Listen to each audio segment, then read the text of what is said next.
असं आहे की भारताचे माजी पंतप्रधान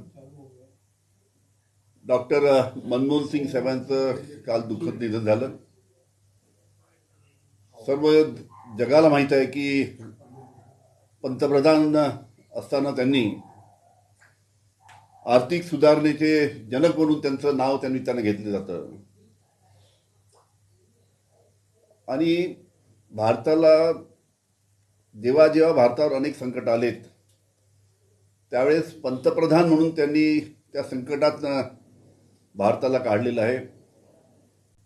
1991चं भारतावर आलेलं आर्थिक संकट असो की त्याचबरोबर 2008ची आर्थिक मंदी असो, या सर्व संकटातनं त्यांनी अतिशय चांगल्या पद्धतीनं या संकटातून भारताला बाहेर काढलं आणि एक प्रभावी नेतृत्व त्यांनी भारताला दिलं. मला आधी आठवतं जेव्हा ते पंतप्रधान होते आणि माननीय शरद पवार साहेब महाराष्ट्राचे देशाचे कृषी मंत्री होते, त्यावेळेस ज्या पद्धतीनं मोठ्या प्रमाणात आत्महत्या विदर्भात होत होत्या, त्यावेळेस ते स्वतः मनमोहन सिंग साहेब आणि कृषी मंत्री म्हणून शरद पवार साहेब स्वतः विदर्भात आले, शेतकऱ्यांची चर्चा केली आणि कशा पद्धतीनं आपल्याला कर्जमाफी शेतकऱ्यांना देता येईल या दृष्टीनं त्यांनी नियोजन केलं.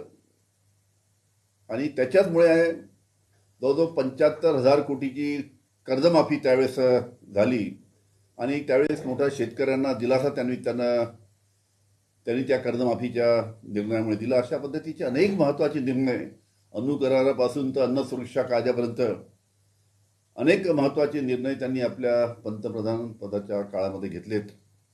आणि साहजिकच त्यांच्या जाण्याने एक मोठा अर्थतज्ञ आपण सर्वांनी गमावलेला आहे. मी माझ्या पक्षातर्फे त्यांच्या या दुःखद निधनाबद्दल श्रद्धांजली अर्पण करतो.